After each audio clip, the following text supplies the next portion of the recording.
Muy bienvenido a todos los que están aquí presencial acá en la Fundación Jaime Guzmán, a quienes se están conectando con nosotros desde sus diferentes partes vía Zoom. Quiero agradecer la presencia del exministro del Interior, Víctor Pérez, y agradecer, por supuesto, a nuestro invitado Pablo Ceballos, que es investigador y consultor de crimen ciberorganizado transnacional, cuyo nombre ya nos parece poco familiar, ¿no? Y que nos hace preguntarnos sobre esta nueva realidad que Chile está viviendo, autor también de un virus entre nosotros, ¿no? Entre sombras, sí. Entre nuestras sombras. Bueno, muy bienvenido, Pablo. Cuéntanos un poco, queríamos saber tu opinión, tu análisis sobre este nuevo fenómeno que estamos. Muchas gracias, yo agradezco la invitación. Esta es una invitación que estuvimos postergando por diferentes viajes durante harto tiempo. Estoy muy contento de poder conversar con ustedes respecto a estos temas que en definitiva el exministro lo va a confirmar. Son problemas no de sensibilidades políticas, son problemas de Estado. Y el gran problema que hemos tenido en Chile y que vamos a tener y que vamos a pagar consecuencias dramáticas en los próximos 30 años es no haberlo entendido a tiempo de esa forma. Ya lo estamos pagando, pero este es el comienzo de algo que es peor.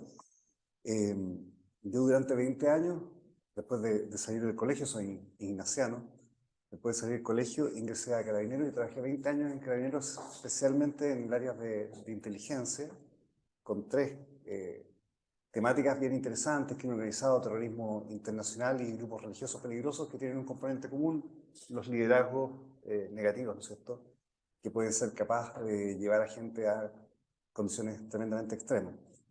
Y después, cumpliendo 20 años de servicio, estaba tan convencido como cuando entré que había que irse y me fui a trabajar como consultor para diferentes empresas y organizaciones. Trabajé en Naciones Unidas un tiempo, en un área bastante compleja de investigación interna de Naciones Unidas.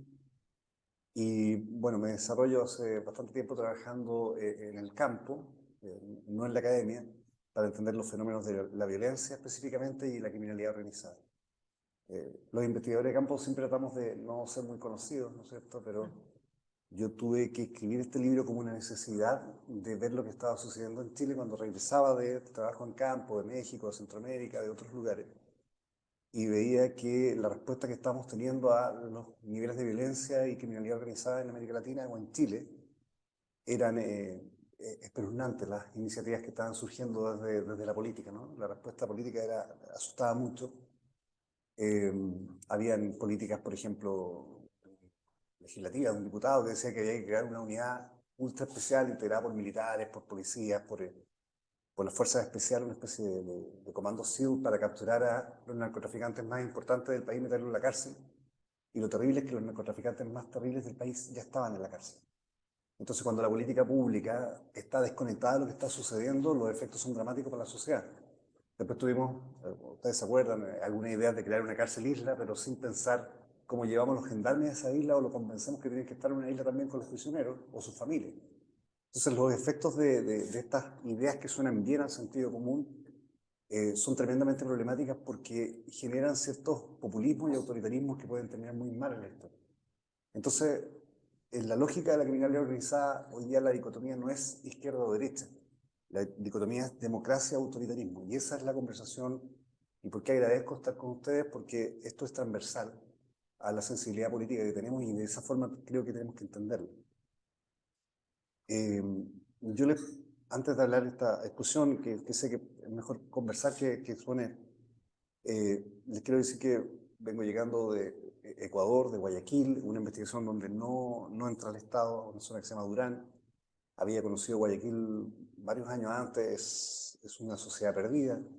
Hemos estado en Paraguay investigando, en algunas zonas de Bolivia. Vengo llegando ahora a una investigación de Perú respecto a las consecuencias que tiene el puerto de Chancay para la infraestructura de la Amazonía, y eso es dramático. Y la verdad es que nos enfrentamos a una amenaza que no habíamos entendido y que yo en esta presentación voy a tratar de explicarle por qué no estoy tratando de convencerlos de que esto es grave, sino explicarle para que ustedes, en base a la experiencia que uno tiene, podamos llegar a la conclusión si es o no es grave para nuestro país. Lamentablemente, el mundo académico a veces tarda mucho en presentar sus reportes, y los reportes son normalmente informes de 2 o 4 años atrás. Y esta dinámica que estamos observando es muy rápida. Y por lo tanto, cuando la entendamos, probablemente los reportes van a ser 2030, pero con una sociedad caída. ¿Ya? De hecho, los informes que todos tomamos de Naciones Unidas de las tendencias del tráfico de drogas del informe 2024 son análisis de 2022, 2021 en pandemia. Entonces, creo que tenemos que trabajar un poquito el trabajo de campo. Cuando yo escribí este libro y lo terminé, no sabía qué hacer, pero no soy escritor. Entonces hablé con algunos amigos para ver si me podían ayudar a conversar con editoriales, para publicarlo, etc. Algunos me dijeron, mira, es un tema tan fome que anda a una universidad. Fui a algunas universidades, golpeé puertas, me la cerraron en la cara porque no era un investigador conocido para ellos, pese a que en el mundo de la investigación de campo soy bastante conocido en América Latina. Pero Cataluña, sí, hablé con un montón fui a la Universidad de San Sebastián, me dijeron, sí, interesante el texto, pero vamos a ponerle algunas cosas nuestras, y creo que en un año más la publicamos. Pero con muy buena voluntad. Otras editoriales dijeron que no, bueno, y Catalonia, que es una editorial que tiene otra sensibilidad, dijo, mira, ¿sabes qué? Voy a leer tu texto. A los 2 días me llamó el dueño de Catalonia y dijo, esto es muy grave, vamos a publicarlo. Y no creo que haya que hacer mucha edición, este libro se publica, yo no hago mucha propaganda del libro, se publica en junio y en agosto ya estaba en su segunda edición, sin mucha publicidad. ¿Cómo se llama? Un virus entre sombras. Vamos a hablar un poco de ese libro ahora. Eso demuestra que los que están comprando este libro no son las mismas, son las personas. Y las personas son las que me han escrito, se han tratado de comunicar conmigo, me han dicho, mira, logré entender esto de la forma como tú lo explicas y quiero ver qué podemos hacer. Y eso es quizás la primera esencia, la respuesta, creo yo, para enfrentar esta amenaza no viene solamente de la política, tiene que venir de la sociedad. Pero la política tiene que ser capaz de cautivar a la sociedad para que se suma la respuesta. Y el problema es que con la política que tenemos hoy día en nuestro país, eso se ve muy difícil que suceda. Entonces, lo primero es eso. El crimen organizado no es solamente muerte, cuerpos desmembrados, sangre, es un ecosistema hiperintegrado con algunas áreas visibles y legales y otras áreas que son bastante más visibles y son ilícitas, pero son funcionales a la operatividad del crimen organizado. Hay componentes que son tremendamente peligrosos para nosotros como país. La corrupción, la gobernanza criminal, a través de la corrupción. Hay factores muy graves como el medio ambiente, lo que me explicaba de la investigación que estamos haciendo de las nuevas rutas de infraestructura de la Amazonía, las rutas criminales, bueno.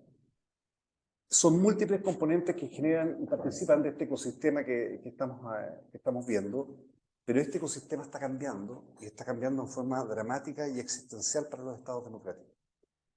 Yo no trabajo solo en esto, trabajo probablemente con uno de los mejores investigadores del mundo, que se llama Douglas Farah, un periodista que ya está alejado de la prensa, fue corresponsal del Washington Post en Cali, Medellín, en Centroamérica, en África, escribió el libro Diamantes de Sangre, con él trabajamos en tratar de entender esto. Pero el crimen organizado es eso, es dinero. Y esos son los flujos estimados de dinero que tienen las economías ilícitas. O sea, cuando logramos entender que no es solamente sangre, muerte y violencia, entendemos que es dinero, quizás tengamos la visión de dónde golpear el eje de gravedad del adversario del crimen organizado. El eje de gravedad del crimen organizado que entendemos hoy día, pensamos que son los líderes criminales. Pero basta tomar un líder criminal y ponerlo en una cárcel para que ese líder criminal pueda ser suplantado.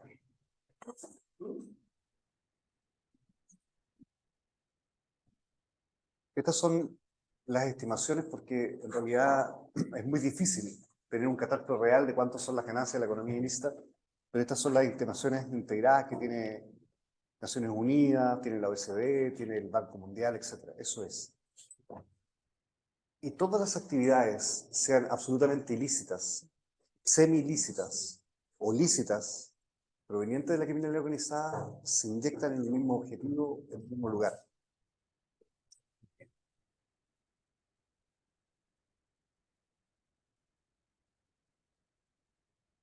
Ahí, esperamos que se siente y continuamos por aquí. No te preocupes, es para que no...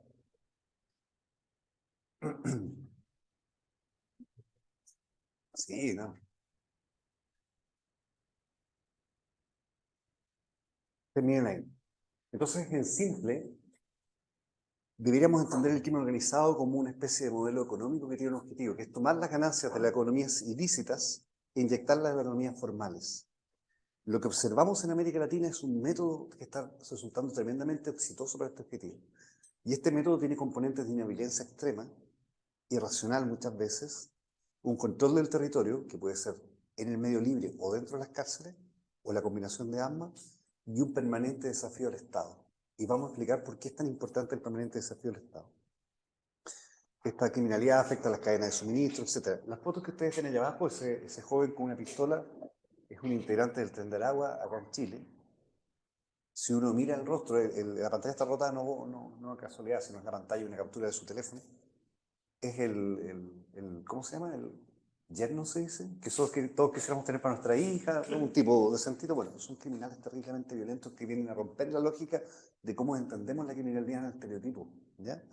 Y lo que tenemos al lado, que ojalá se alcance a escuchar, es un video también capturado. Si ustedes ven la munición y las armas de fuego, pero ven un detalle, es dinero chileno, ¿no? Esto es lo que está pasando en Chile en estos momentos. Y la música que están escuchando es una combinación de música de origen electrónica y música brasileña que es tradicional del primer comando de la capital. Y ese video fue incautado a un integrante del Tren de Aragua. La mutación de estructuras criminales es lo que vamos a ver ahora y por eso vamos a empezar a ver qué es lo que estamos viendo. Bueno, para hacerlo simple hay una gran diferencia entre crimen organizado y delincuencia común o delincuencia organizada. Y para no leer esas latas, les voy a decir que la diferencia es que el crimen organizado pretende influir en las políticas públicas de un Estado para lograr su objetivo, que es tomar la ganancia ilícita e inyectarla en la economía formal. Y para poder influir en una política pública, el único camino es la corrupción, no hay otro. En la práctica, en la delincuencia organizada que buscan generar delitos, etcétera, y ocasionar el robo de brinks, por ejemplo, dependen de ellos. En el crimen organizado, para lograr su objetivo, dependen de otros, que no necesariamente están integrados a las estructuras criminales.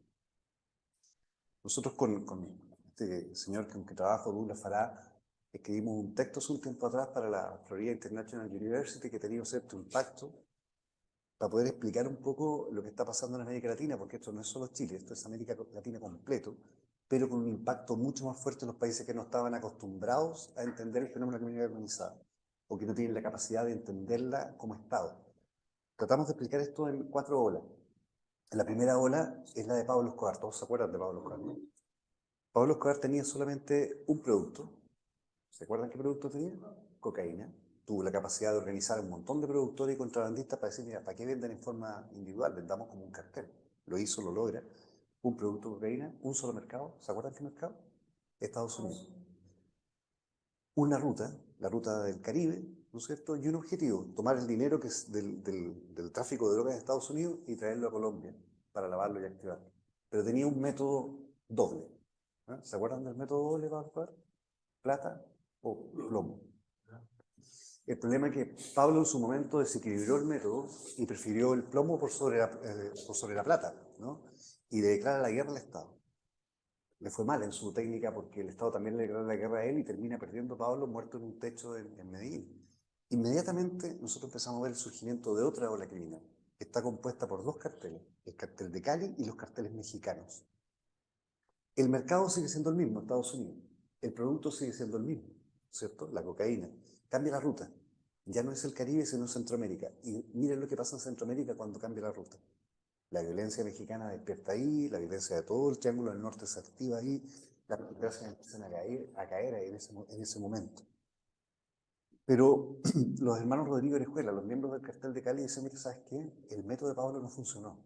Entonces más plata que plomo. El plomo cuando sea necesario y la plata mucha. Y financian una campaña política, ¿se acuerdan? Que gana. Sí. Muy bien. Este método empieza a ser tremendamente exitoso hasta que se da a conocer por la prensa la existencia del financiamiento de esa campaña política. Y empiezan las dudas y este método empieza a resquebrajarse. Pero paralelamente a eso surge en América Latina el fenómeno de los gobiernos bolivarianos. Los gobiernos bolivarianos entienden que para ellos es interesante que la droga siga yendo a Estados Unidos porque ven en Estados Unidos un enemigo. Entonces, los gringos consumen perico, hagamos todas las vías para que sigan consumiendo perico. Pero estos gobiernos bolivarianos empiezan a generar ciertas laxitudes que generan efectos en toda Latinoamérica. El presidente Correa, por ejemplo, en su campaña en el año 2008 dice, mire, lo primero que voy a hacer cuando yo sea presidente es sacar la base de Manta, porque es una base militar norteamericana de injerencia. Bueno, la base de Manta no era nada más ni nada menos que un montón de radares que permitían rastrear las rutas del narcotráfico. Y sale la base de Manta. Las FARC dejan de ser unas estructuras absolutamente o exclusivamente guerrilleras y empiezan a potenciar su área del narcotráfico, porque ven que también es una forma de combatir contra los gringos que le estaban golpeando muy fuerte en la campaña mixta que tenía Estados Unidos con el gobierno de Colombia para luchar contra el narcotráfico, ¿no? El presidente Correa nuevamente genera una figura terrible como política pública, el ciudadano universal, donde dice, mira, acá Ecuador es el centro del mundo, por lo tanto el que quiera entrar a Ecuador puede entrar sin restricciones, no vamos a preguntar quién es. Entró la mafia albanesa y no la hemos podido sacar de América Latina por eso. El presidente Correa, por ejemplo, legaliza las pandillas que según él son juveniles. Esas pandillas que legaliza hoy día son los grupos criminales más peligrosos del Ecuador. Pero al legalizarlas las metió también en el servicio público. Pandilleros que son policías, pandilleros que fueron presidentes de junta de vecinos y siguen siendo, etc. Los estados criminalizados también generan otro efecto. O sea, perdón, el fenómeno de los gobiernos bolivarianos genera otro efecto, que empiezan a convertirse en estados criminalizados porque la criminalidad organizada empieza a ser tan poderosa que ya no tiene necesidad de utilizar ninguno de los dos métodos anteriores. No es plata ni plomo. Son tan poderosos que pueden pactar con el Estado. Y ese pacto es lo que vemos hoy día, por ejemplo, en El Salvador. Nos gusta o no nos gusta querer saberlo, pero esa no es una batalla contra el crimen organizado, es un pacto con el crimen organizado. Pero hay pactos en México, en Paraguay, en Brasil, en muchas partes se han generado pactos. Y lo que vemos en esta cuarta ola es que los mercados ilícitos se han diversificado, ya no es solamente cocaína, hay muchos otros mercados más rentables. En América Latina hay 3 países que producen cocaína solamente, ¿no es cierto? Perú, Colombia y Bolivia. Pero las ganancias de la minería ilegal en Perú desplazaron las ganancias del narcotráfico en Perú. Eso significa que el motor criminal más exitoso hoy día en Perú es la minería ilegal y el oro. ¿Qué podemos hablar después? ¿Por qué? En Tendaragua, el motor que lo hace crecer no es la violencia, son los migrantes y controlar las trochas de migración. ¿Y qué es lo que vemos nosotros en esta cuarta ola? El ingreso de estructuras criminales extrarregionales que empiezan a ser una especie de árbitro, ¿no es cierto?, que están sin pugna arriba, definiendo precios de droga, ruta, y generando una globalización de la economía criminal. Y eso es algo existencial para los países débiles o democracias o sociedades divididas o países más debilitados. Porque el paso siguiente a eso es la captura del Estado, ¿no es cierto? Una amenaza existencial. Y tenemos entonces estructuras criminales que tienen la capacidad de tener un poder económico, además de un control territorial, una corrupción que es ideológicamente agnóstica o poliamorosa, como le digo yo, lo mismo relacionarse con la derecha, con la izquierda, centro derecha, ultra derecha, no. Me interesa relacionarme con el poder, porque es la forma como yo puedo coexistir. Y un poder para negociar en esas relaciones. Douglas Farage está ahí en esa foto, tomamos en una investigación que estábamos haciendo dentro de las cárceles en las maras en Centroamérica. Ese es el texto que, si quieren, después se lo puedo compartir de esta cuarta ola. Entonces tenemos una evolución criminal en América Latina, podríamos entenderlo así, ¿no es cierto?, entre el año 80 y el 2000, la primera, segunda y tercera hora era un cohete con un solo motor de propulsión, que era el narcotráfico, ¿no es cierto?, con un puro objetivo también. Y hoy día, en la actualidad, lo que vemos en criminalidad organizada es más o menos como esto, ¿no? Una especie de avión Antonov con múltiples motores de propulsión, por lo tanto apagar uno no necesariamente disminuye el vuelo del avión. Y el avión crece y tiene destinos continuos y permanentes. ¿Cuáles son estos motores criminales que han potenciado la actividad criminal en América Latina? El narcotráfico, la minería ilegal, la extorsión, que es el fenómeno que va a golpear a Chile de una manera brutal. Después, al ministro se lo puedo explicar, porque el golpe de Chile de la extorsión no estamos preparados y no vamos a entenderla nunca hasta que ya sea tarde. El tráfico de personas, la trata de personas para fines sexuales, el contrabando, los medicamentos falsos, los préstamos informales, la explotación de terreno, el comercio ilícito, la llegada de precursores químicos, las armas y munición. Ustedes que no están dedicados exclusivamente a la investigación del crimen organizado en terreno, les puedo preguntar cuántas de esas ven en Chile. Y se van a dar cuenta que la pregunta es cuál de esas no está en Chile. Entonces tenemos varios fenómenos que van de la mano. Desde lo que le tocó vivir aquí al ministro, ¿no es cierto?, que es la retracción del Estado producto del estallido social y después la pandemia, que es terrible, ¿no? todo ese proceso muy fuerte para nuestro país, la corrupción, el control del territorio, la gobernanza criminal dentro de las cárceles, el reclutamiento o el potenciamiento de las marcas criminales, ¿no es cierto? Ya es muy fuerte potenciar una marca criminal, y lo que es más grave y que nadie está hablando mucho, que es el reclutamiento temprano de niños, jóvenes y adolescentes a los circuitos de crimen organizado, no a la delincuencia común, que es tremendamente diferente. Si el objetivo del crimen organizado es permanecer en el tiempo, ingresar niños a los circuitos es el objetivo lógico, evidente, para poder mantenerse en el tiempo. Para hacerlo así de sencillo, cuando estábamos en el colegio nos habían explicado que la Tierra tenía una atmósfera que tenía diferentes capas, ¿se acuerdan de eso? Son 5 capas. Yo recuerdo una troposfera, que fue la única que me aprendí, las otras.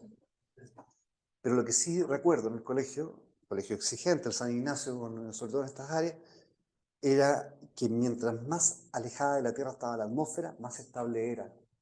¿No sé? Y mientras más cercana a la Tierra, más inestable era. Me fue bien en una prueba porque recuerdo que, recordando eso, me preguntaron en cuál de las capas están las tormentas. Y dije, bueno, está más cerca, me fue bien. ¿Y los satélites cuál están? En la que está más lejos. Bueno, en la atmósfera criminal está pasando lo mismo. En la parte más cercana a la Tierra es lo más violento. Están los grupos criminales emergentes, la delincuencia organizada y la delincuencia común en Chile, que está transformándose. Más adelante hay consorcios criminales que están avanzando, que están evolucionando, que están dejando capas de violencia. En El Salvador hay un sector que le dicen la Mara Buena, porque la Mara ya no extorsiona. Y sobre eso está esto que está invisibilizado, las mafias de crimen organizado transnacional, la 'ndrangheta italiana, los consorcios chinos, los grupos criminales turcos, la mafia rusa, que son consorcios consolidados que parecen ser una especie de árbitro que regulan el crimen organizado a nivel internacional. Por lo tanto, la estabilidad tiene que ver con los flujos financieros y la inestabilidad tiene que ver con la violencia. ¿Pero por qué hay inestabilidad? Porque yo, un grupo criminal importante, digo, mira, necesito un puerto en Chile para enviar droga a Nueva Zelanda, que es mucho más rentable que mandar a Estados Unidos. Entonces 7 grupos en Chile dicen, yo voy por tu puerto. Y esa lucha territorial que hoy día vemos por el control del territorio para ofrecerle a estos grandes consorcios criminales la seguridad de poder trabajar conmigo. Son licitaciones. Aquí no voy a hablar todo esto porque son muchos componentes.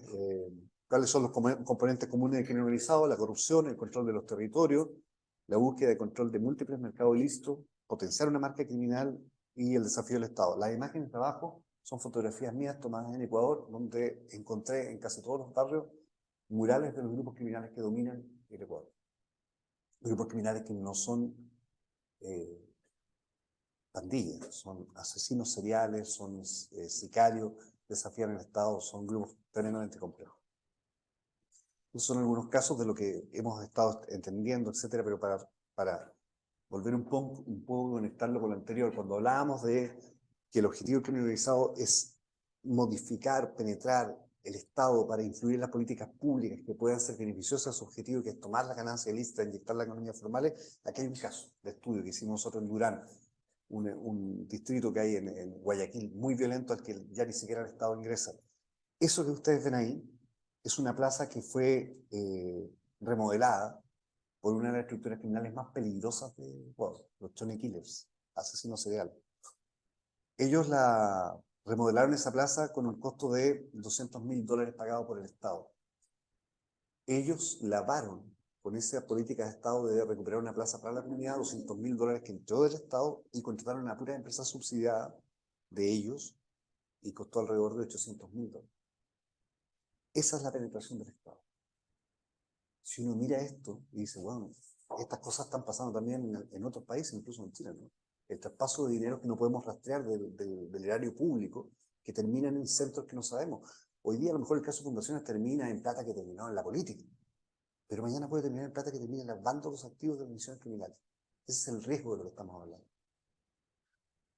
Estos son algunos de los casos que hemos visto. Bueno, el Tren de Aragua, ustedes ya lo conocen perfectamente. No, después podemos hablar del Tren de Aragua si quieren. Bueno, la pregunta es, ¿y en Chile? Y ese fue el motivo por qué escribí este libro, que le ha ido bien, pero yo no sé, porque no, en la parte económica del libro yo no me metí, ni siquiera sé si tengo derecho a algo de lo que se ve, parece que no.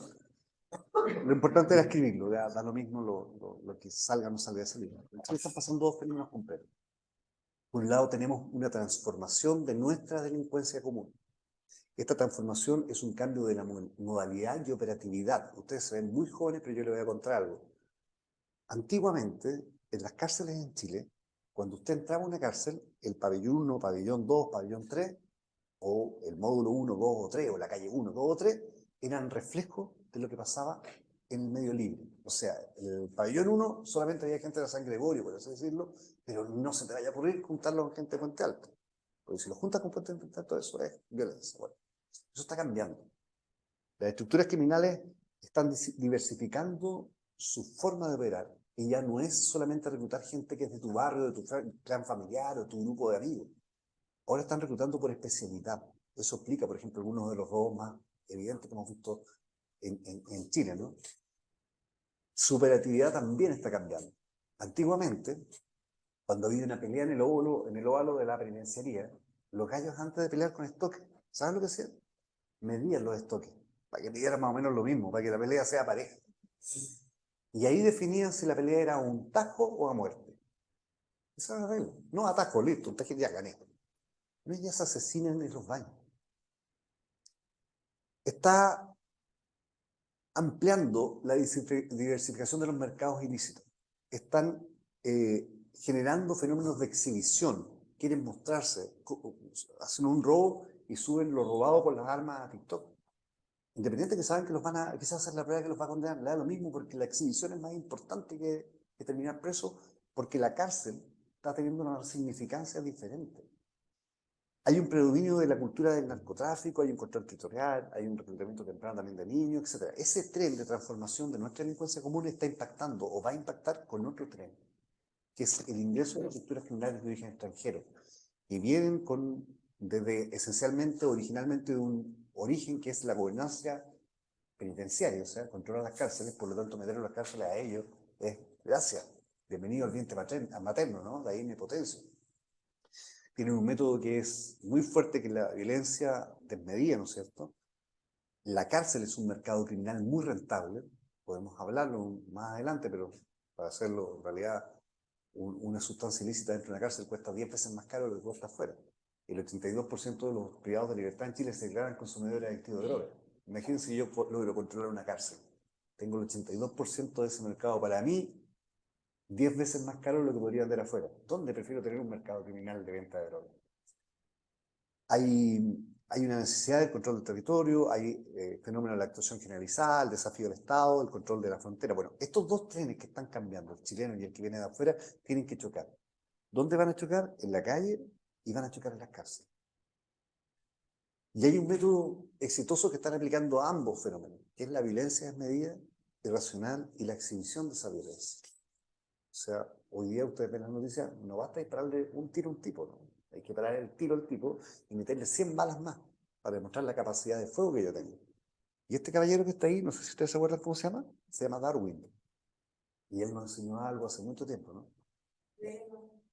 La teoría general de la evolución de la especie. Y esa teoría indica que la especie que sea capaz de adaptarse es la que va a sobrevivir. Y bueno, aquí este choque uno tiene que preguntarse, ¿va a ser de adaptación? ¿Va a ser una pugna permanente o va a ser de asociatividad? Los criminales extranjeros se van a asociar con los chilenos. ¿Qué va a surgir de acá? Esa es la pregunta que tenemos que hacer. Habíamos hablado de crimen organizado, es muy técnico el concepto y es muy académico, es como una exigencia académica y siempre nos quedamos con la declaración de Palermo, ¿no? Que se repite como mantra. Y yo cometí una blasfemia académica horrorosa de tratar de explicar en este libro cómo entender el crimen organizado, desde una perspectiva de una necesidad. Y le dije, mira, podemos tener un laboratorio en países que no están acostumbrados a esto como en Chile. Entonces, hay una primera etapa de la criminalidad organizada que en este libro le llamamos intimidación. Es una etapa tremendamente visual donde yo, como una estructura criminal, tengo que lograr un objetivo, control del territorio, pero mostrarme. Tengo que sobreponerme o ganarle a otras estructuras criminales que controlan un territorio. La única forma de hacerlo es que sea bastante visual, ¿cierto? Mucha muerte, dramática, etcétera, para demostrar que soy superior al resto de cualquier parte. Esa guerra también se la puedo declarar al Estado, da lo mismo. El tema es que todos los gobiernos reaccionan a esta etapa visual. Y las políticas son, vamos a bajar la tasa de homicidios, vamos a luchar contra estos criminales que están entrando, Pero si uno se pregunta o saca la lógica que esto es una etapa, obviamente, luego que una estructura criminal logre dominar un territorio, yo les pregunto a ustedes, ¿es necesario seguir matando gente? Si el territorio es de ellos. Entonces aquí viene la trampa, porque como logran controlar el territorio, los gobiernos dicen, miren, ya no hay homicidio. Pero en realidad, a lo mejor la noticia terrible es que no haya homicidio, es que esa organización criminal logró controlar un territorio. Y ese es el motivo por qué no hay homicidio. Y por eso yo tengo una crítica que la forma de medir tradicionalmente la criminalidad en un país es la tasa de homicidio por 100.000 habitantes. Y creo que hay que incorporar la extorsión como una forma de medición del país, porque la criminalidad organizada, cuando deja de matar, extorsiona. Y esa es la forma como podemos medir. En Chile no hay ningún indicativo de medición. De hecho, la tipificación del delito de extorsión es una tipificación reciente. Pero si cualquiera de nosotros va a una comisaría a decir, mire, ¿sabe qué? Yo tengo un negocio chiquitito, vendo pan. Y llegaron unos peruanos que se hacen los pulpos, me dijeron que si no les pago todos los meses 50.000 pesos van a quemar mi local. El carabinero lo va a caer mirando y le va a decir, ya, hagamos el parte, va a ser el parte. Y el parte lo va a tipificar el carabinero como amenaza condicionada. La amenaza condicionada, debe haber más de un abogado acá, ¿no? La amenaza condicionada, el Ministerio Público lo que hace es tomarla, pum, y al cajón del archivo, ¿no? Se archiva provisionalmente, no se hace. Bueno, esa es la extorsión. En ese punto, ¿sabes que en la Cámara Nacional de Comercio hicieron un trabajo del Ministerio Público para estimar un poco cuánto es lo que amenaza y corrupción? Y tan precario que recién lo están haciendo porque hoy día tienen un solo ítem. Sí. Y la amenaza con la extorsión junta, por lo menos un índice, pero 1.800 casos, muy poco. No, no es cierto, y es que son casos, es un subíndice, eso no es la realidad. Bueno, esta etapa, control territorial, después viene otra, que es la que creo que, estos son círculos concéntricos, ¿eh? No son secuenciales, esto puede avanzar, retroceder, etc. O puede ser diferente persona, que es la penetración del tejido social. Y yo creo que, por la experiencia que hemos visto en América Latina, esa actuación, o sea, penetración del tejido social no viene en la cúpula, no vienen a comprar el presidente ni el diputado. Parten por la junta de vecinos, los clubes deportivos de los barrios, por los colegios, por los centros de salud. Esa es la penetración del tejido social, donde realmente hay un impacto en la sociedad. El diputado dura 4 años, 6 años, da lo mismo. En cambio, el señor que es el que firma la licitación en la municipalidad está siempre. Yo voy por él. Y después, obviamente, viene la captura del Estado. Bueno, finalmente, nosotros como sociedad y como opinión pública creemos cuando vemos la imagen de ese sujeto detenido por la PDI, el problema está solucionado. Pero en realidad eso es una visión de iceberg porque el problema recién comienza ahí. Esa foto está en la penitenciaría, el REPAS, que es nuestra cárcel de máxima seguridad, está el módulo Santiago 1, están casi todas las prisiones de Santiago. Ahí se estima que hay alrededor de 12.000 personas privadas de libertad. Cambia todos los días, varía un poco, ¿no? Si yo les cuento que somos uno de los pocos países donde está permitido que los privados de libertad tengan dinero en efectivo, ustedes me creerían, ¿no? Bueno, créanme, dinero en efectivo. Créanme. Y si les digo que eso está regulado por un reglamento interno de Gendarmería, bueno, créanme. Y si les digo que ese reglamento dice algo así como será el alcaide el que determine la cantidad que cada privado de libertad pueda tener, créanme. Cuando uno habla con los alcaldes y dice, oye, esto es así, sí, así. Bueno, ustedes lo permiten, sí, mira, nosotros no nos metemos mucho en eso, etcétera, pero tenemos así como permitido en los allanamientos, si le encontramos menos de UTM, listo, pasa. Los UTM son 160.000 pesos. Entonces, ayúdenme a hacer este cálculo ustedes. Si alguien tiene una calculadora, saquemos el cálculo. Supongamos un hipotético caso que todas las personas que están ahí, algo muy poco probable, gente muy pobre, pero supongamos un hipotético caso que esas 12.000 personas que están ahí privadas de libertad tienen en estos momentos 160.000 pesos. 12.000 por 160.000 pesos, ¿cuánto es? Yo estudié filosofía. Tienes que, tienes que ponerlo así, mira. Eso. Y para hacerlo más fácil, divídelo por 9.60 hasta el dólar. 9.60, divide por 9.60. Hay 2 millones de dólares en este momento en la cárcel. Y se les contaba que dentro de la cárcel la droga cuesta 7 a 10 veces más caro. Y si no eres consumidor de droga pero quieres dormir en una colchoneta, me tienes que pagar a mí porque yo controlo la cárcel. Si quieres recibir la encomienda de tu familia, vas a tener que pagar a mí. Si quieres hablar por teléfono, el único teléfono tiene que ser el mío. Porque yo controlo esta cárcel, imagínense ese mercado criminal. es 100 veces más rentable que cualquier mercado criminal que hagamos en la calle. Y ahí está nuestro problema, porque no estamos entendiendo eso. Yo me tocó pedir autorización, pude ingresar a Santiago 1 hace poco, al módulo 88, el más complejo, el 34, el extranjero. Hay gobernanza criminal. Nos gusta o no nos gusta, ya hay. ¿Okay?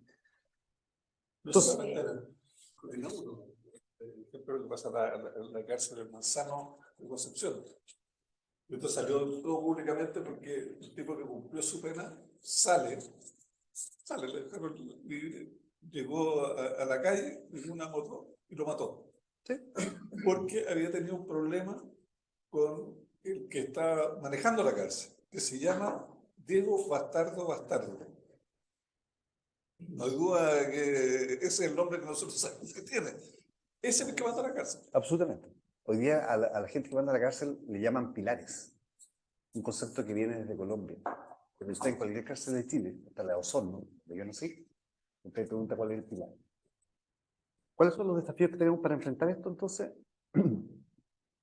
Creo que hay que dejar de mirar el fenómeno criminalizado de esta forma. Y hay que empezar a mirarlo de esta forma. Y al mirarlo de esta forma tenemos que incorporar a otros actores en la observación del fenómeno. Tenemos que dejar de creer que toda la experiencia exitosa del extranjero funciona para nosotros y tenemos que crear nuestra propia experiencia. Pero hay que tener una convicción de hacerlo. Una convicción de entender a qué nos estamos enfrentando. Esta es una calle en la comuna de Los Pejos. Pasó el 25 del 7 del 2024.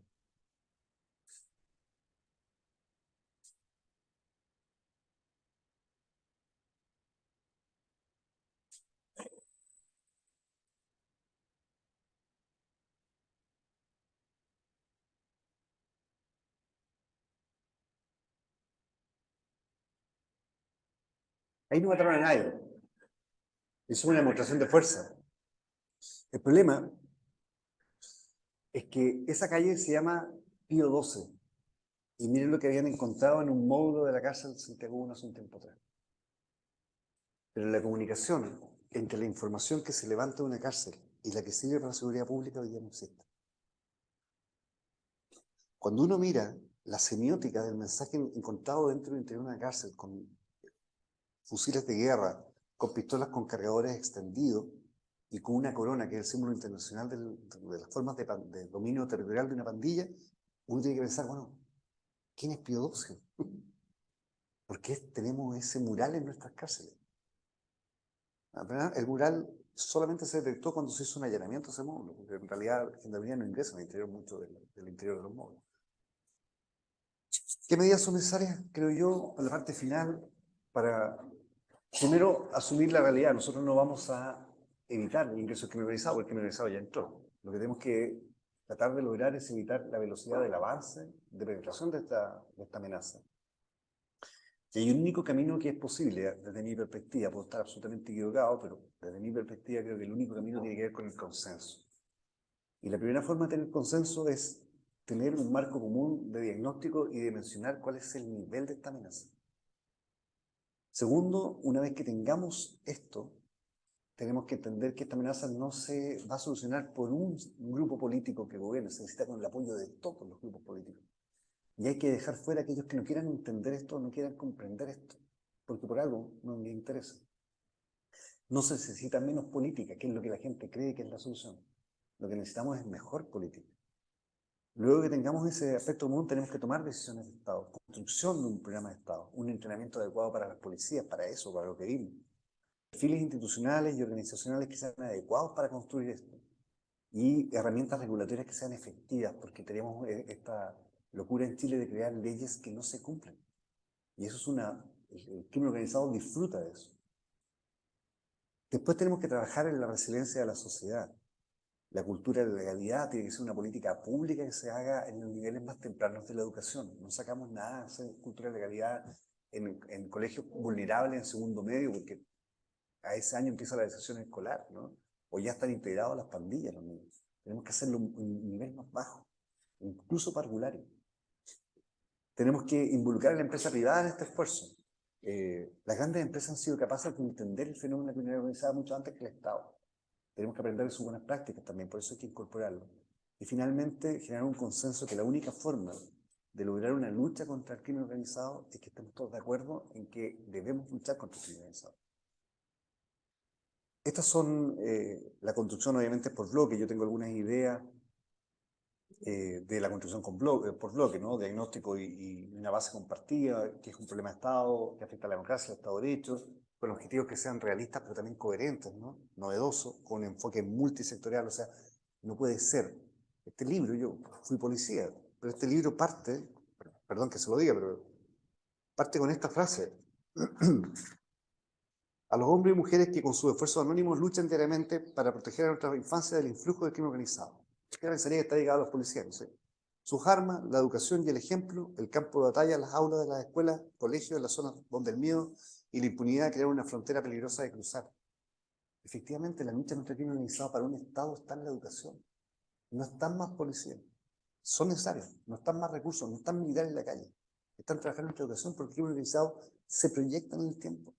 Y nosotros tenemos que cortar ese flujo de influjo hacia la juventud. Bueno, esfuerzos integrados, hay un montón de ideas que hay que trabajar, comprender los motores criminales. No sé si alguien practica judo acá, pero una de las características del judo es que más que utilizar mi fuerza, utilizo la fuerza del otro a través de encontrar su punto de gravedad. Porque si yo logro encontrar su punto de gravedad, mantengo seguro el mío, lo doy vuelta, lo voto. Bueno, nosotros no estamos buscando el punto de gravedad del crimen organizado. Estamos buscando el punto de gravedad del adversario político y eso es peligrosísimo. Priorizar el sistema penitenciario, crear un sistema robusto, alternativas de educación para las personas que están privadas de libertad, una legislación adecuada, políticas son bueno, hay un montón de cosas que se me han ido ocurriendo en la construcción en bloque. Pero la figura de la construcción en bloque es porque esto no es inmediato, esto hay que pensarlo varios años plazo, hay que pensarlo como Estado. Ni siquiera hay que pensarlo como el próximo gobierno.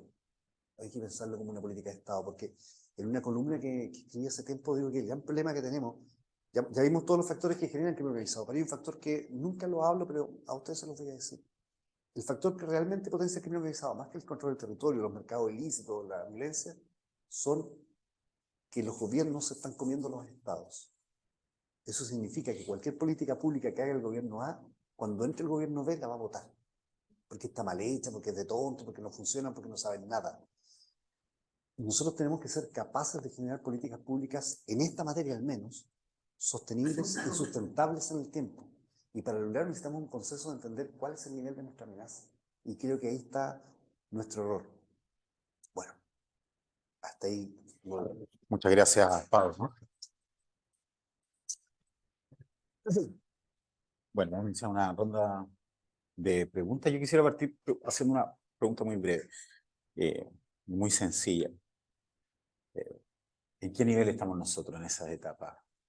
¿Y por qué miran para acá, digamos? ¿Somos parte de un fenómeno global solamente o hay algunas características Sí, que hemos potenciado? Es una pregunta bien especial, pero simplifiquemos lo más posible. Creo que estamos en un momento crítico porque tenemos tiempo de reaccionar, pero es poco tiempo. Eso es lo que yo creo. Lo que veo es que ya hay ciertos indicios de intentar generar acuerdos, pero se nos viene un periodo eleccionario donde esas posibilidades se van a romper. Eso es innegable, ¿no? Esto debiera estar fuera de esa discusión. Independiente de las medidas, debiera haber un consenso básico. O sea, la pelea debiera ser quién tiene las mejores ideas de continuidad para luchar contra el crimen organizado. Siento que, como tenemos un país tan largo, que a veces funciona como laboratorio de muchas cosas, creo que hay sectores que ya están perdidos. ¿Ya? Creo que ya no hay tiempo de reaccionar adecuadamente, temporalmente, en el sistema penitenciario nuestro. O sea, tenemos sindicatos en gendarmería. La ficha de clasificación criminal para saber si yo meto un tipo en máxima, mediano compromiso delictual, máximo compromiso delictual o bajo compromiso delictual, es de los años 80, 90. Determina, por ejemplo, si yo tengo corte, si yo hablo COA. Si hacemos esa ficha a mí, que fui policía, quedo como máxima peligrosidad. Si le hacemos a un integrante del Tren de Aragua, que es mínima seguridad. No tiene los componentes de estudio de la criminalidad organizada. Y hay sectores que tenemos que proteger pero a toda costa si queremos tener una economía sana. Yo vengo de una investigación de Puerto Chancay y ese puerto va a matar Chile. Y va a matar porque nuestros propios puertos van a perder mucha competitividad. Y al perder esa competitividad, cualquiera que quiera ser cliente de nuestros puertos va a estar con menos restricciones. Oye, ¿sabes qué? Yo voy a exportar cereza. Soy colombiano, pero exporto cereza. Pero a mí cada vez que me hacen un aforo, pierdo 3 días de exportación. Necesito mandar mi cereza urgente a Europa sin... Los puertos con poco cliente van a decir, bueno, te garantizo que te las mandamos al tiro. Tenemos que proteger nuestro sistema marítimo portuario. Tenemos que proteger... tenemos que dejar de mentirnos también, ¿no? Nosotros éramos un país que históricamente decíamos que éramos de tránsito de droga, pero todavía vemos que la droga no solamente transitaba, también quedaba acá. Pero cuando tenemos una visión institucional o una versión institucional o estatal respecto a un fenómeno, las políticas públicas se tienen que adecuar a eso. Entonces, durante muchos años nuestras políticas públicas estaban enfocadas en un país de tránsito de droga. En realidad era un país que la droga estaba entrando muy fuerte a la población. Tenemos que entender que las policías, trabajando de la forma como lo están haciendo, no van a ganar esta batalla. Pero nosotros pensamos que la discusión entre, usted lo tiene que haber vivido, ministro, más de una vez, los celos entre PDI y Carabineros, terrible. ¿Pero usted me creerían que hay celos dentro de los propios servicios de las instituciones? No, el OC9 tiene este éxito, por eso no comparte con el OS7. Dentro de la propia institución. ¿Sí? La fuga que tuvimos de estos sujetos de una cárcel hace un tiempo atrás tiene mucho que ver con eso. A esa comisaría donde llegaron los detenidos, el servicio especializado no les dijo la gravedad de los sujetos que estaban metiendo allá adentro. Entonces tenemos que generar esto como un sistema, ¿ya? Y yo creo que aún hay tiempo, pero se necesita liderazgo para lograr eso. Se necesita un dimensionar a lo que nos estamos enfrentando. No puede ser que no lo vimos venir sea el dicho permanente en nuestro país. Si estas cosas se ven, se entienden, se observan, se pueden capturar. Yo creo que nosotros estamos en la mitad de países que ya están muy complicados como Ecuador, y hay países como Costa Rica que nos están viendo a nosotros para decir, bueno, ¿qué hacemos? Los chilenos están en una etapa peor que nosotros, veamos cómo reacciona Chile. Pero no estamos dando muy buenas señales, ¿no? Entonces, es el momento de generar cosas diferentes, es el momento de que la política chilena se enfrente y que, ¿sabes qué? Vamos a poner tanques, soldados, lo que tú quieras para combatir el crimen organizado, pero vamos a trabajar en la educación. Tenemos que generar educación de civilidad para los niños. Yo ahora estuve, como les contaba, en Ecuador y entramos con los militares a una zona. Cuando entramos con los militares, los niños de 12, 13 años nos miraban a nosotros los dos, que íbamos sin chaleco antibala, ¿no? Y nos hacían así. Y los chicos, más chiquititos, 5 o 6 años, veían pasar los militares y le hacían así. Ahí está. Ellos todavía ven en los militares el Estado. No ven el adversario. Tenemos que trabajar en eso antes de que esto siga polarizándose. Tenemos que generar leyes que sean no solamente lindas en el papel, sino fiscalizables. Yo me acuerdo, ¿alguna vez se le habría ocurrido pasar por la Alameda hace 10 años atrás con el foco de su auto quemado adelante, ¿no? A mí no se me habría ocurrido, buscaría 22 alternativas para no ir por la Alameda. Hoy día la Alameda dan vuelta en U. Dan vuelta en U, ¿has visto presencia de la policía? Bueno, y ahí hay un problema. Hemos generado una lógica de incivilidad que se está convirtiendo en una forma de actuar. Y las sociedades más afectadas son las sociedades informales. Nosotros avanzamos a hacer una informalidad muy, muy compleja.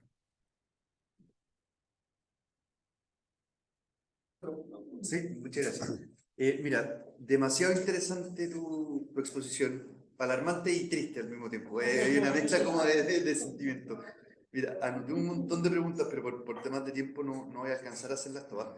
Te quería preguntar en primer lugar por los esfuerzos internacionales, pensando en fondo en que hoy día el crimen organizado tiene esa esencia transnacional. De alguna manera, ¿qué esfuerzos americanos, al menos por intentar dejarlo en el ámbito local, se están realizando para poder dar una respuesta mancomunada, si se quiere decir, a este efecto, a esta organización propia, en fondo?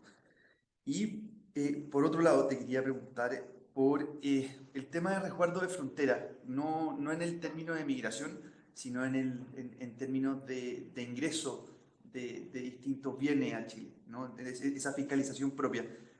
Particularmente te lo quería preguntar por el tema de las armas que vimos en estos videos, cosas que en fondo son armas que están prohibidas en Chile, que en teoría no deberían ingresar, y de alguna manera se están burlando esos sistemas de poder fiscalizar. A nosotros en el Congreso en este sentido nos ha tocado recibir en reiteradas ocasiones a, qué sé yo, a directores de aduana o personas que trabajan en el mundo de la aduana y se referían un poco a estos escáneres que en teoría existen en los puertos, pero que tienen muy poco control efectivo. No sé cómo todo esto hoy día sigue fallando, pensando en el estado en el que se encuentran las cosas en Chile. Bueno, lo primero es que la cooperación internacional es clave. El problema es con quién hacemos cooperación internacional, porque hay socios confiables y hay socios que no podemos confiar mucho. Este año firmamos un acuerdo con Venezuela. Los efectos de ese acuerdo, que yo sepa, no han sido muy efectivos, ¿no? Pero quizás no es que no podamos firmar un acuerdo con Venezuela. Yo siempre he creído en la teoría, creo que los diplomáticos, yo nunca he sido diplomático, no creo que nunca lo pueda hacer tampoco, pero los diplomáticos le llaman la doble vía o vía secundaria. ¿Reciprocidad o...? No, aparte de la vía formal, la diplomacia siempre tiene una vía informal de conversación. Yo creo que un objetivo es potenciar nuestra Cancillería en estas áreas, en la área de la investigación de la criminalidad organizada. Es fundamental, porque es diferente ir a firmar políticamente un acuerdo que entender a través de la inteligencia que tiene la Cancillería con quién vamos a firmar el acuerdo. Porque a lo mejor, a la par de haber firmado ese acuerdo con Venezuela, podríamos haberlo hecho con el Observatorio Venezolano de Prisiones, o con el Observatorio de Crimen Organizado de la Universidad no sé cuánto de Venezuela. Entonces tendríamos una contraprestación de la versión oficial que no nos ha servido mucho. Es tremendo. Entonces, ¿dónde creo yo que tiene que poner el ojo Chile? En Europa. Los gringos están con sus problemas tan fuertes y con el presidente Trump probablemente Sudamérica termine en México. Y por lo tanto tenemos que empezar a mirar más en Europa, que están más preocupados de cómo estamos contaminando la economía europea. Y se lo explico en un minuto. ¿Se acuerdan de las primeras 3 horas, la data que les dije hace un tiempo atrás? Bueno, el consumo de cocaína en Estados Unidos ha bajado casi un 35% en los últimos 10 años. ¿Qué país? Estados Unidos. Entonces, cuando dejas de ser el principal lugar donde envías la droga, porque hay otra droga, y no es que haya bajado el consumo de droga en Estados Unidos, se paró, está el fentanilo, drogas sintéticas. O se lo explico de otra forma. Un kilo de cocaína puesto en Los Ángeles o en Miami cuesta alrededor entre $15,000 y $17,000. Eso es lo que cuesta tener un kilo de cocaína. Ese mismo kilo de cocaína puesto en Europa son unos $30,000. En Nueva Zelanda y en Australia llegó a costar $250,000. Adivinen dónde están mirando los criminales para enviar esa cocaína. Y cuando miramos nosotros, nos ponemos a mirar desde Valparaíso al frente y uno se imagina, ¿qué tendremos allá al frente? Uno tiene Australia, Oceanía, Nueva Zelanda, mercados donde las ventas de la droga es tremendamente rentable. Según un informe de Naciones Unidas, nosotros somos el tercer país exportador de cocaína en Europa y no producimos cocaína. O sea, lo que tenemos nosotros es lo mismo que tienen los mexicanos, frontera. Y nosotros tenemos que proteger esa frontera. La cooperación es tremenda, creo que el acercamiento tiene que ser con Europa, etc. Y respecto a nuestras fronteras, yo creo que está clave todo el problema. Mira, en las investigaciones que nosotros hemos hecho en el terreno, hemos descubierto que después, o no hemos descubierto, hemos evidenciado que después de las pandemias, las fronteras se han convertido en un tercer país dentro de 2 países, con gobernanzas criminales, con lógicas de justicia horrorosa, pero que funcionan perfecto. La gente no quiere que entre el Estado ahí, porque lo que funciona allá adentro es la gobernanza criminal, con justicia que tarda 3 días en castigar y sancionar, con toques de queda por los criminales, por economías de contrabando, si yo quiero pedir un préstamo, hablo con el narco y el narco me hace el préstamo en el día. Si voy al banco no me van a dar préstamo porque no tengo cómo justificar que la casa que puedo poner es mía. Entonces, esa lógica era más bien de la frontera de Centroamérica, hoy día está en nuestra frontera. Está pasando en nuestra frontera. Entonces, la gran pregunta que tenemos que hacernos, creo yo, es, bueno, ¿cuál es nuestra política de frontera? ¿Es evitar el contrabando? ¿Es entender la economía ilícita? Y vuelvo a lo que les dije recién. Creo que tenemos que buscar el centro de gravedad de la criminalidad organizada y tratar de golpear el centro de gravedad. No detener a la Richanga y pedir la extradición para acá, sino qué es lo que convirtió a la Richanga en lo que es. ¿Cuál es su finanza? ¿Cuál es su esencia? Ese golpe existencial. El cartel de Medellín no terminó porque Pablo Escobar terminara muerto. Terminó cuando comprendieron sus finanzas ilícitas. Ahí empezó a caer. Al Capone no cayó por ningún hecho delictual, ¿no es cierto? Cayó cuando entendimos que el tipo no pagaba impuestos. Los centros de gravedad son la esencia del control de lucha contra el crimen organizado. Pero uno hoy día mira las políticas de lucha contra el crimen organizado en Chile, etcétera, son de reacción. No nos olvidemos que hace un tiempo atrás la política oficial de nuestro gobierno, de nuestro país, era que el crimen organizado era los toldos azules de MEI. Yo los invito a que vean eso. Desde la ministra del Interior todo el mundo dice, no, nosotros hemos golpeado el crimen organizado porque hemos sacado los toldos de MEI. O sea, yo me imagino decirle esa cuestión a la gente que vivía en Cerro Chuño y en Arica, era burlarse de esas personas. Entonces, tenemos que hacer algo coherente y las fronteras son, desde mi perspectiva, importantes, pero la frontera no es solamente lo que tenemos hacia Perú, hacia Bolivia y hacia Argentina, es lo que tenemos hacia el Pacífico. Y yo creo que esa incorporación es clave.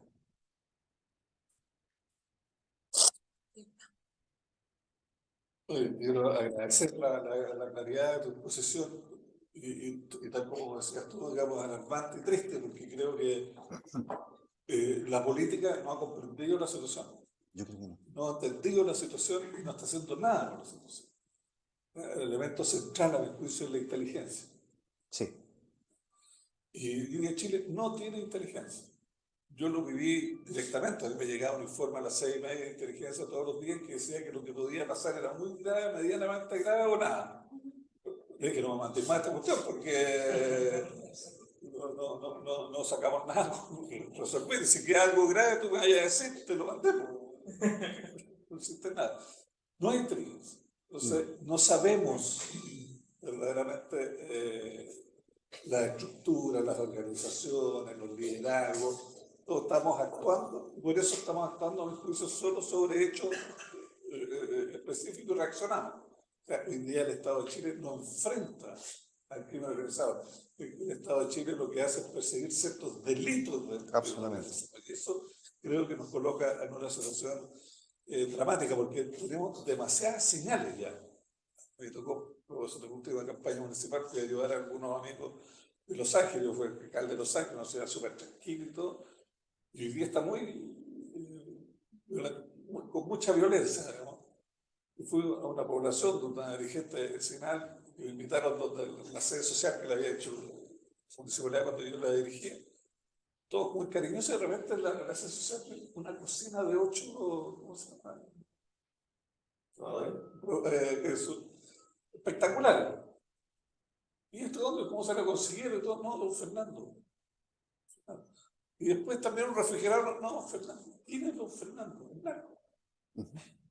Y nosotros cuando tenemos problemas de salud, la viejita que pasó, no, está en el hospital, está en una clínica de Santiago, don Fernando lo trajo. O sea, antes la municipalidad les construyó una sede social y era el Estado el que los ayudaba a los cobijados. Hoy día la gente no necesita ir al Estado a que lo acoge. No, claro. Don Fernando que vive al lado. La criminalidad suplanta al Estado, esa es la característica. Segundo, yo te digo, lo que nos está pasando en materia educacional. En un sector poblacional vulnerable de Santiago, un cabro de la familia seria, un cabro inteligente y todo, veía que tenía una rejillita donde podía meterse al Instituto Nacional y capaz que llegara a ser presidente de Chile. Hoy día esa rejilla no existe. No existe. No tiene ni una posibilidad de entrar a un sistema educacional relativamente oportuno. Destruyeron la educación pública. Y ese cabrón entonces, papá, que es inteligente, que es capaz de todo, va a estar en el narco, con la organización industrial, económica, como quieras tú llamarla, del narco. Y eso, a lo mejor, es informado que nosotros vamos a estar en 10 años más. Entonces, no tenemos inteligencia. Un tema fundamental, pese a que las señales están evidentes. Tenemos un sistema político que creo que lo único que hay que reformar. El sistema político hoy día es gobierna quien gobierna va a ser un desastre, digamos. Y el presidente Piñera pudo gobernar, Boric, además de todos los problemas, pudo gobernar. O sea, el senador Insulza, yo, a mi juicio, dio la señal clara en una declaración, dijo: mire, que aquí cada uno hace lo que quiere. Un sistema político no funciona así, no puede funcionar así, que cada uno hace lo que quiere. Entonces, a nosotros nos pasó que cada uno hace lo que quiere y votaron por los retiros. Y transformaron el gobierno en irrelevante. Eso fue el efecto, irrelevante. A Boric tenía los votos para la reforma tributaria. Mala la reforma tributaria, como creen, pero tenía los votos. Pero se le enojaron 3 diputados porque un ministro la miró feo y no votaron. Cada uno hace lo que quiere. Entonces, tenemos problemas de inteligencia, problemas de sistema político. Y eso es la peor fórmula. Porque tú debes saber mucho más de México que yo, pero he estado en contacto con gente en México. La elección de los jueces es la que el último presidente mexicano ha establecido que elegir en los territorios los jueces por votación popular es darle el poder A los narcos. porque ellos mandan los territorios y por lo tanto van a elegir los jueces. Sí. Y eso va a ser una evidencia, y ahí México se transformó en un país precioso, se transformó. Pero estuvimos a punto de pasar lo mismo en Chile. Claro, entonces yo te digo, ¿cómo el sistema político comete esas barbaridades? Porque no tiene inteligencia, tiene un sistema político que no piensa, que no estudia. Entonces, yo creo que la difusión de tu libro, la difusión de tu idea es convencer. Estamos frente a una situación dramática. Por ejemplo, te decía la cárcel de Almanzano con Diego Bastardo, no hay duda que ese gallo se burla desde el momento que nos dice cómo se llama. Y él es el que maneja. Entonces, ¿tenemos hoy día una política penitenciaria? No. No. ¿Tenemos un plan de cárcel? No. No hay duda que donde está Bastardo, ese gendarme, Bastardo sabe dónde vive ese gendarme. Porque el gendarme trabaja para gastar. Por eso, pero al final trabaja para Bastardo, y el que no trabaja sabe que su hija está, porque viene de la misma población sana. Entonces, esa policía está absolutamente, ese gendarme está absolutamente presionado. ¿Tenemos un plan para eso? No. Y yo diría, ojalá estemos a tiempo, pero no hay duda que esto en los últimos 3 años ha tenido un avance inmensurable, digamos, porque a lo mejor hace 4 años, 5 años atrás, 10 años atrás, uno decía: el Estado debe prepararse para enfrentar a como grupos violentos, políticamente violentos, la macrozona sur y todo, y por eso la discusión del uso de la fuerza, la crítica, pero eso no te sirve para nada para el crimen organizado. Son 2 cosas absolutamente distintas: la delincuencia común, claro, la delincuencia violentista y la delincuencia del crimen organizado. Y este es uno. Y por lo tanto, ese es ser alarmante lo que tú dices. Me llena un poco de esperanza, porque un libro, una idea puede ojalá llegar no solamente a las mentes, sino a los corazones, los que toman las definiciones. Digamos. Hoy día yo veo nuestro sistema político, y cuando digo sistema político, todos no están planteando nada. Tenemos una política penitenciaria, a lo mejor tenemos que empezar a hacer determinadas cosas pequeñas para hacerlas. A mi juicio, política penitenciaria es como, claro, quitarle las cárceles a estos gallos. Yo creo que eso debería hacerse si hay un consenso sobre eso, sobre el tema de la inteligencia. Tenemos una discusión de ley de inteligencia ya 6, 7 años atrás, 8 años atrás, discutiéndola y no. Perdón, si me permite decirle algo, ministro, mire, usted. Yo fui hace 4 años ministro. Pero yo sé, la deformación profesional, usted sabe cómo es. Yo creo lo siguiente, yo creo que tenemos que hacer cosas diferentes, intentar hacer cosas diferentes y quedarnos con la tranquilidad que al menos lo intentamos. Yo no dije escribir un libro, y lo escribí. Ustedes son de un centro de pensamiento, están vinculados a un partido político, ustedes también tienen que hacer cosas diferentes. Miren, la discusión de la ley de inteligencia y lo institucional de inteligencia va a durar 10 años. ¿Por qué en su programa de gobierno, en el futuro usted dice: mire, ¿sabe qué? Esa discusión que siga su camino, nosotros vamos a crear la primera Agencia Nacional contra el Crimen Organizado con las herramientas del sistema de inteligencia actual? pero una agencia, esto existe en otras partes, en Inglaterra funcionó, pero este va a ser un componente técnico, no político. No es el premio de consuelo para quienes les vaya mal en una elección. Es un componente técnico con el objeto de permanecer en el tiempo. Tenemos los mejores cuadros para enfrentar eso.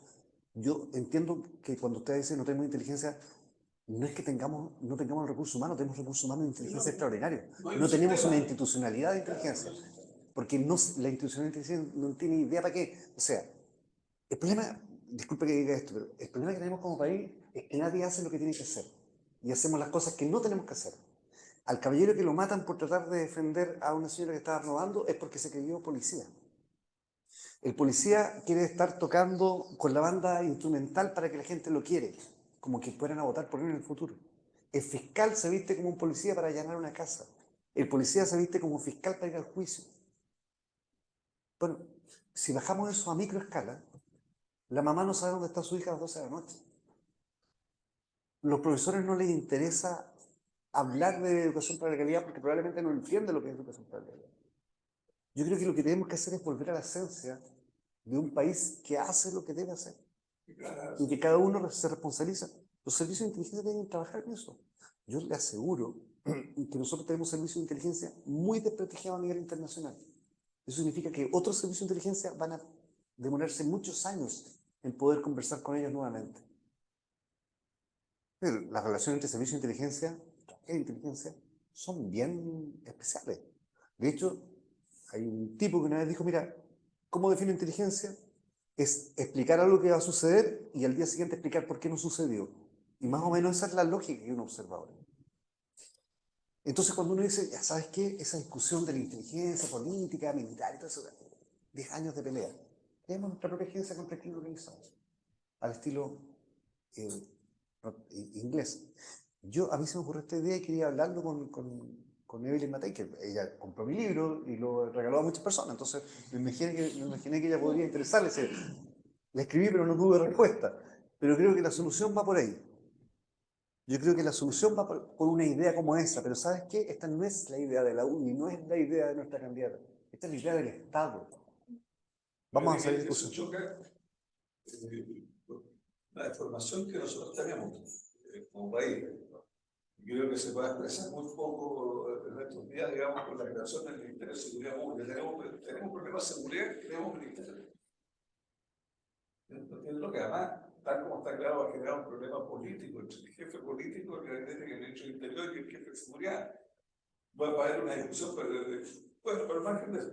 Pero creo que yo recuerdo que los conocí, hay una capacidad instalada humana muy importante en nuestra Fuerza Armada. Yo creo que eso es lo que tenemos. Eso es lo que tenemos. Y eso hay que potenciarlo, adecuarlo, organizar para los desafíos nuevos que absolutamente. yo no crearía otra cosa. Yo le explico por qué. ¿Por qué tenemos que crear? Mira, me demoro medio segundo en decirlo. Yo mañana escribí una columna que mañana va a ser publicada en el Mostrado, que tiene mucho que ver con el desafío del Ministerio de Seguridad Pública. Es una columna testimonial, ¿no? que quede la esperanza de que puede ser útil si se hace bien. ¿Por qué yo creo en una agencia de crimen organizado en Chile, una agencia que utilice las herramientas de inteligencia? Porque tenemos un tema nacional que es cultural, que tiene muchos componentes. El principal componente cultural que uno ve es que A no quiere compartir con B, porque A está preocupado, por ejemplo, soy comandante, quiero llegar a ser general. Entonces yo solamente voy a compartir con mi jefe, con mi mando, o con el político de turno. Cuando nosotros generemos una institucionalidad técnica y la potenciemos en esta amenaza que es relativamente nueva, creo que puede tener efectos especiales, porque al ser una institucionalidad nueva, uno puede pedir que quienes nos vengan a ayudar a formarla sean tipos que tengan la experiencia, que nos digan, mira, los caminos son estos. Yo miro con mucha atención la Agencia Nacional contra el Crimen que tiene en Inglaterra. Fue creada en el 2012, es reciente, 2015. Es tremendamente reciente. Es producto también de un montón de problemas que ellos tuvieron. Y dijeron, mira, vamos a crear esta agencia, vamos a trabajar integradamente, pero no nos vamos a enfocar, por ejemplo, en el narcotráfico, vamos a enfocar en otros delitos, pero vamos a golpear el narcotráfico en forma indirecta, el eje de gravedad. a los yudokas, ¿no? Vamos a golpearlo por acá, finanzas, etc.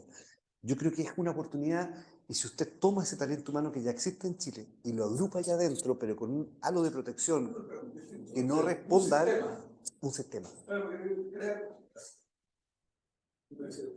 Buscamos el Ministerio del Deporte. ¿De? Anoche tuve una sorpresa de deporte en Chile.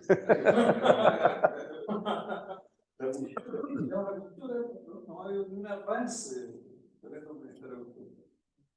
Podría ser algo muy impopular. El Ministerio de la Mujer, la situación de la mujer No mejoró. no No. mejorado porque tenemos un sistema. Mejor niñez. Claro. Entonces, hagamos. Y yo creo que lo que dices tú, no se hace lo que se tiene que hacer, lo que tienes que hacer antes de contar algo ya todo percibido, por lo tanto, puedo contarlo con todo el mundo de inteligencia. Y lo primero que le dicen al presidente es: mira, estos son las fotos, un cuadro grande, 200 fotos de los gallos, estos son los que actúan a la local. El presidente dice: de esos 200, ¿cuántos reciben subsidio del Estado, de la CONADI, del POS? La respuesta fue: mandamos un oficio y no nos han contestado. El sistema no es. Está claro que la representación está ahí, no. Muchas gracias por la presentación.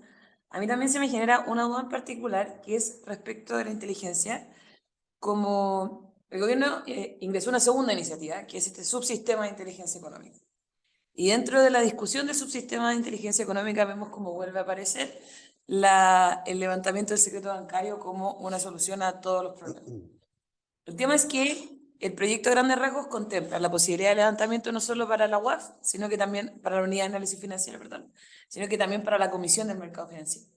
Y por más que hemos preguntado la justificación, a grandes rasgos es el aumento de solicitudes de levantamiento que habría al incorporar a la UAF, en el caso particular de la UAF, al sistema de inteligencia. El problema es que las cifras dicen todo lo contrario, que las solicitudes de levantamiento han sido súper pocas y que no solo han sido súper pocas, sino que además se tramitan súper rápido.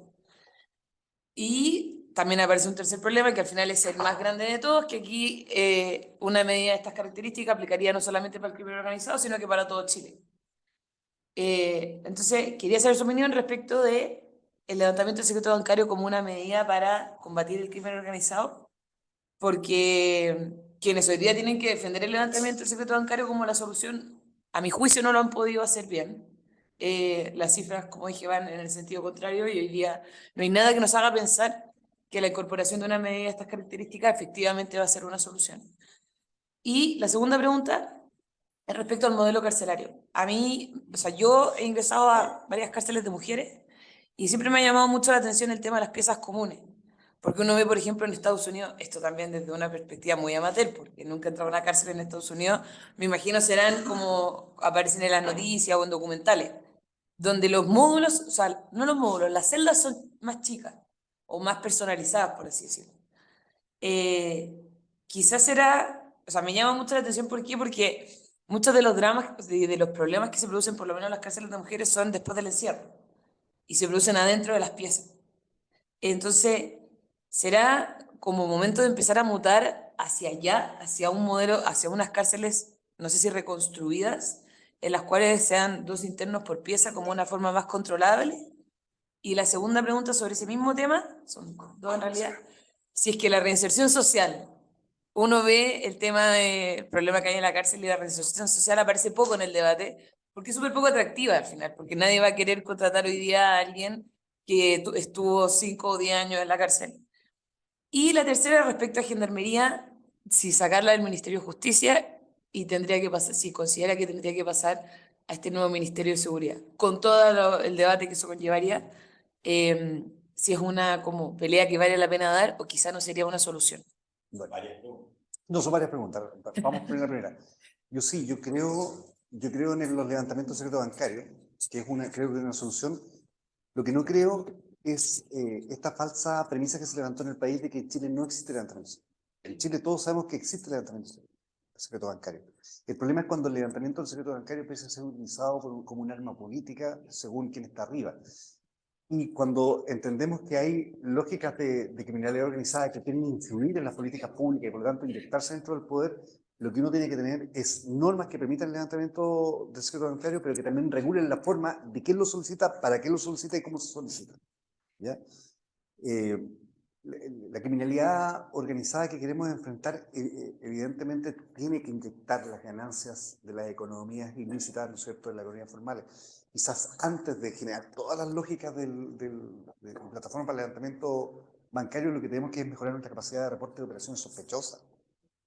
Porque si tenemos un reporte de operaciones sospechosas basado en una ley del año 80 y tenemos un levantamiento secreto bancario dicho para cualquiera, en realidad esto puede convertirse en un arma de utilización política para demostrar, mira, este candidato tiene estos fondos, esta... Claro, en un país de transparencia o donde la transparencia sea es súper importante, pero en un país polarizado como nosotros lo que tenemos que evitar para tener políticas públicas de continuidad y sostenibilidad es evitar todas las posibilidades de la polarización.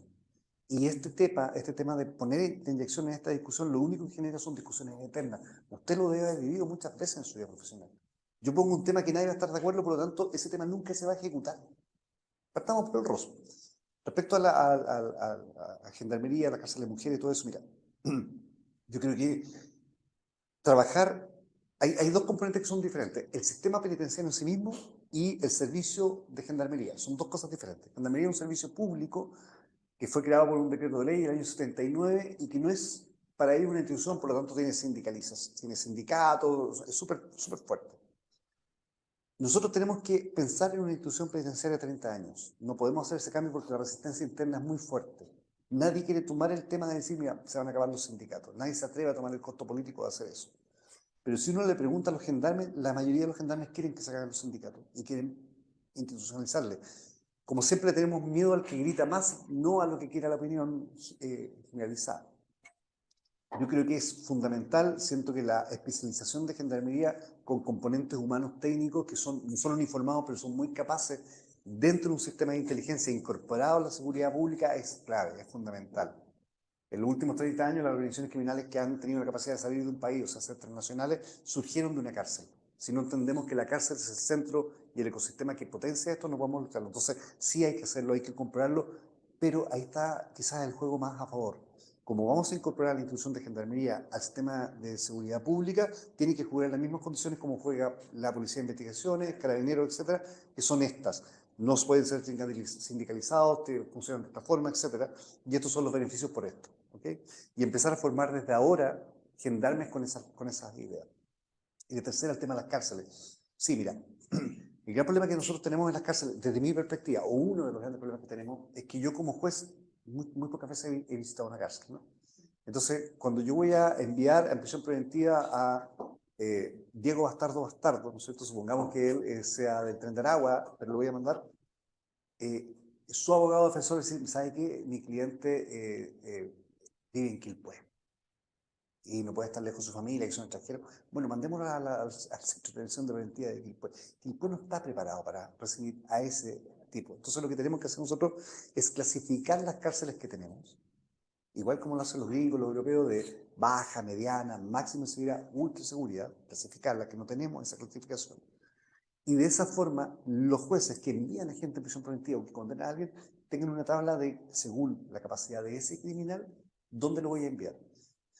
Y al enviarlo, ese centro tiene que tener esa adaptación. Por ejemplo, si no queremos que se comuniquen entre ellos, tienen que tener celdas individuales.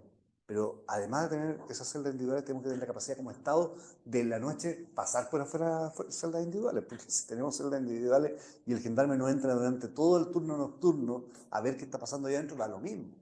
¿Entiendes? Entonces sí, es un desafío y probablemente es el desafío más maravilloso. Y yo creo que es el desafío donde hay más consenso. De todos los que tenemos, el penitenciario es el desafío de mayor consenso. Creo que una muy buena estrategia es llegar a consenso en el tema penitenciario. La resistencia va a venir de los sindicatos, pero hay que explicar a los sindicatos qué es lo que queremos.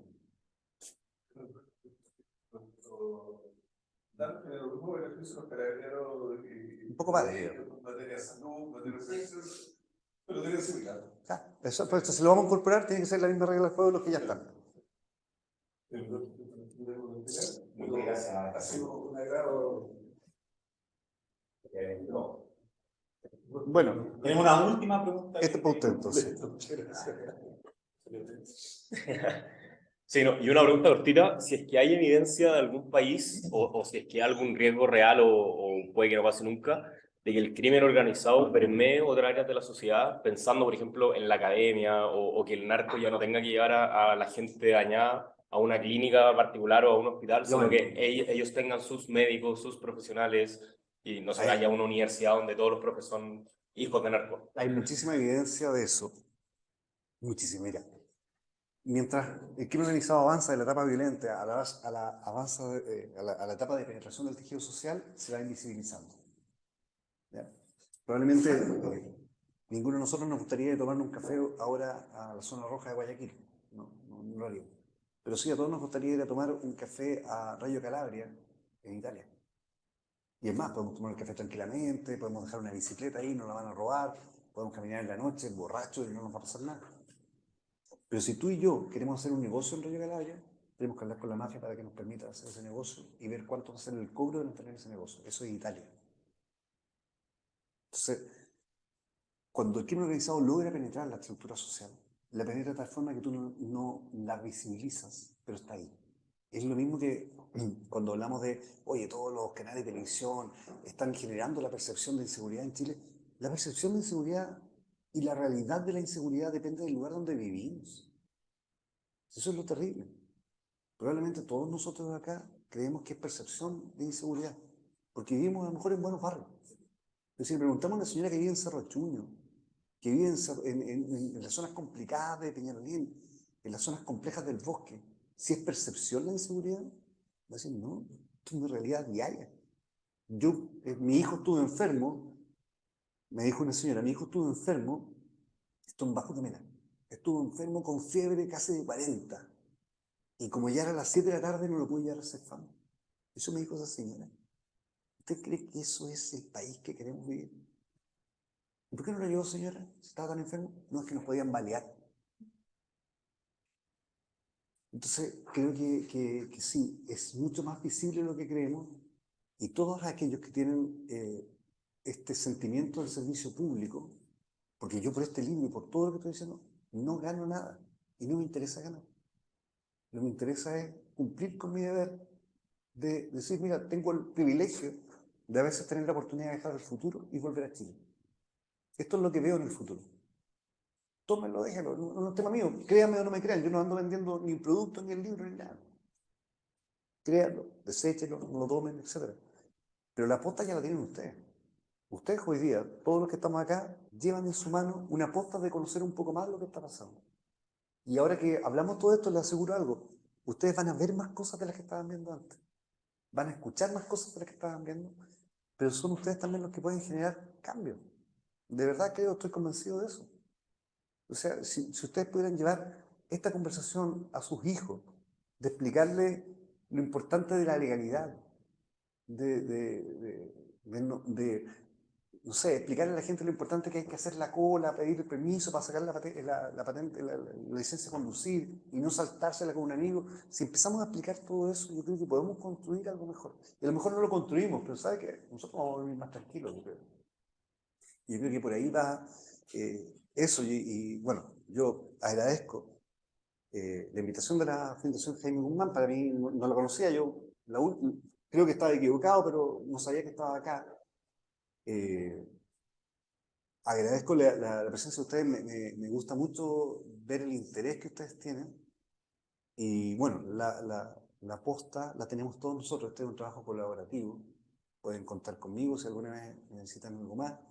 Estando yo acá en Chile con disponibilidad o tiempo, créanme que lo voy a hacer como lo haría con cualquier sensibilidad política. Porque este es un tema que tenemos que enfrentar entre todos. Así que gracias.